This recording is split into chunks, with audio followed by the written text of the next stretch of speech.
دین vibes, دین کی آواز۔ اپنی زبان سے تو کہہ نہیں سکتی کہ میرا رشتہ فلاں جگہ کر دیں، انتظار میں ہے۔ جب تک رشتہ نہیں آتا اس وقت تک انتظار ہے۔ اب اس مچھلی کے پیٹ سے یہ کیسے نکلے گی؟ جب یہ تصویر بیان کرے گی، اللہ اس کو قرض کی مچھلی سے، حالات کی مچھلی سے، پریشانی کی مچھلی سے، پیٹ سے اس کو نجات عطا فرما دے گی۔ اس لیے یہ تصویر کا عمل بہت ہمارے لیے فائدہ مند عمل ہے۔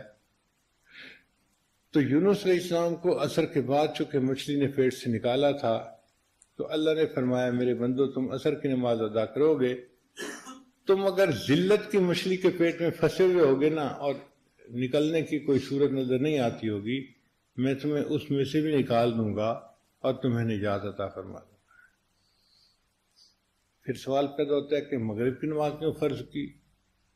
اللہ نے فرمایا میرے بندو تم نے سارے دن میں جو غلطیاں کوتاہیاں کی، بندے ہو نا، ضعیف البنیان ہو، انسان ہو، تو اگر مغرب وقت تم نماز پڑھ لو گے تو میں تمہارے سارے دن کے کیے ہوئے گناہوں کو معاف فرما دوں گا، میں تمہاری فائل کلوز کر دوں گا، سب کچھ مٹا کے ڈیلیٹ کر کے۔ اور عشاء کی نماز صرف امت محمدیہ کی خصوصیت ہے، اس سے پہلے کسی امت کو عشاء کی نماز نہیں ملی، صرف اسی امت کو ملی۔ کیوں ملی؟ کہ اللہ نے اپنے محبوب صلی اللہ علیہ وسلم کو عشاء کے وقت معراج عطا فرمایا تھا۔ فرمایا میرے محبوب کی امتیو، تم عشاء کے وقت عشاء کی نماز پڑھو گے، میں اس کے بدلے تمہیں روحانی معراج عطا فرما دوں گا۔ اس لیے یہ 5 نمازیں ہم پر اللہ کا احسان ہے جو اللہ نے فرض فرمائی اور ہمیں پڑھنے کی توفیق عطا فرمائی۔ سوال پیدا ہوتا ہے کہ فرضوں میں 2 رکعت فرض، 3 رکعت فرض، 4 رکعت فرض مختلف نمازوں میں ہوتے ہیں، ایسا کیوں ہے؟ 1 رکعت فرض کیوں نہیں؟ یا کچھ اور تعداد کیوں نہیں؟ علماء نے اس کا جواب لکھا۔ اللہ تعالیٰ قرآن میں فرماتے ہیں جاعل الملائکۃ رسلا اولی اجنحۃ مثنی وثلاث ورباع۔ اللہ نے فرشتوں کو بنایا کسی کے 2 پر، کسی کے 3 پر، کسی کے 4 پر۔ میرے بندو فرشتوں کو پرواز ملتی ہے 2 پروں سے، 3 پروں سے، 4 پروں سے۔ تم میرے بندے ہو، تم نماز ادا کرو گے، اس کی رکعتیں 2، 3 اور 4 ہوں گی فرض، اور ان فرضوں کی رکعتوں کے ادا کرنے پر تمہیں میری طرف روحانی پرواز نصیب ہو جائے گی۔ پھر ایک سوال پیدا ہوتا ہے کہ صبح سے لے کے عشاء تک کی نمازوں میں 17 رکعتیں فرض واجب کیوں ہیں؟ یہ 17 رکعتیں بنتی ہیں 2 فجر کی، 4 ظہر کی 6، پھر 4 عصر کی 10، پھر 3 مغرب کی 13 اور 4 عشاء کی، تو 17 رکعتیں ہو گئیں۔ تو 17 رکعتیں فرض کیوں ہیں؟ علماء نے جواب دیا کہ اللہ تعالیٰ نے معراج میں اپنے محبوب کو 17 چیزوں کی سیر کروائی تھی۔ 7 آسمان، 8 جنتیں، تو کتنے ہو گئے؟ 8 اور 7 اور 1 عرش اور 1 کرسی۔ تو 17 رکعتوں کی سیر کروائی تھی، اس کے بدلے اللہ نے ہمیں 17 رکعتیں عطا فرمائی۔ میرے بندو تم 17 رکعتیں ادا کرو گے، میں بھی تمہیں روحانی نعمتوں کی سیر روحانی طور پہ کروا دوں گا۔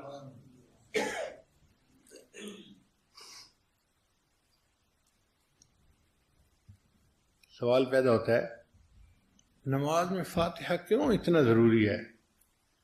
کہ نبی علیہ السلام نے ارشاد فرمایا لا صلاۃ الا بفاتحۃ الکتاب، کہ فاتحہ کے بغیر نماز ہوتی ہی نہیں۔ اتنی اہمیت آخر کیوں ہے؟ علماء نے اس کا جواب دیا کہ اللہ تعالیٰ نے جو کچھ ساری آسمانی کتابوں میں اتارا، اس کا خلاصہ اللہ نے قرآن مجید میں اتار دیا، اور جو کچھ اللہ نے پورے قرآن پاک میں اتارا اس کا خلاصہ اللہ نے سورہ بقرہ میں اتار دیا، اور جو کچھ اللہ نے سورہ بقرہ میں اتارا اس کو اللہ نے سورہ فاتحہ میں اتار دیا۔ اس لیے فاتحۃ الکتاب، جیسے دروازہ ہوتا ہے نا کمرے کا، تو اللہ نے اس کو کتاب کا دروازہ بنا دیا ہے۔ نچوڑ آ گیا تمام آسمانی تعلیمات کا، اس لیے اللہ تعالیٰ نے اس کو نماز کی حرکت میں پڑھنے کا حکم دیا۔ مقتدی خود پڑھے یا اس کی طرف سے امام پڑھے یہ الگ مسئلہ ہے، بہرحال فاتحہ پڑھنی ضروری ہے۔ بعض صورتوں کے خاص خاص فضائل احادیث میں وارد ہوئے ہیں، جیسے سورہ فاتحہ، سورہ بقرہ، سورہ آل عمران، سورہ کہف، سورہ ملک، سورہ کافرون، الاخلاص اور موعظتین۔ حضرت برار اللہ عنہ روایت کرتے ہیں، ایک صحابی تھے جو اپنے گھر میں سورہ کہف کی تلاوت اونچی کر رہے تھے۔ ان کے گھر کا صحن چھوٹا تھا، گھوڑا بھی بندھا ہوا تھا، اور چارپائی کے اوپر ان کا بیٹا بھی لیٹا ہوا تھا، سویا ہوا تھا۔ اب ان کا دل چاہتا تھا کہ وہ اونچی تلاوت کریں، جہر سے تلاوت کریں۔ جب وہ جہر سے تلاوت کرتے تو گھوڑا بدکتا تھا، اور ان کو ڈر ہوتا یہ گھوڑا کہیں میرے بیٹے کو لات نہ مار دے، تو وہ آہستہ پڑھتے تو گھوڑا بھی پرسکون ہو جاتا۔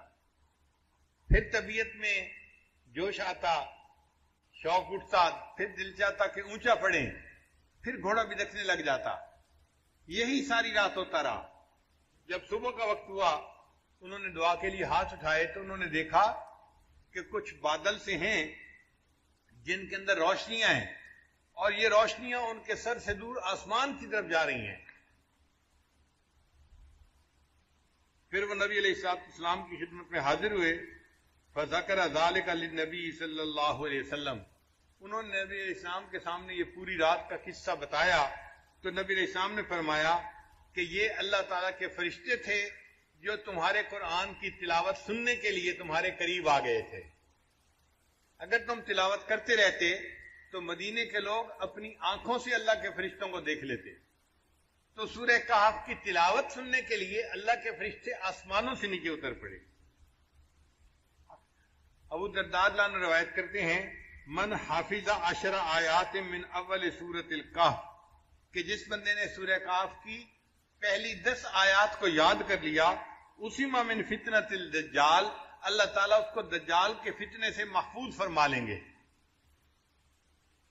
پھر معاذ رضی اللہ عنہ فرماتے ہیں کہ نبی علیہ السلام نے ارشاد فرمایا، من قرأ اول سورۃ الکہف وآخرہا کانت لہ نورا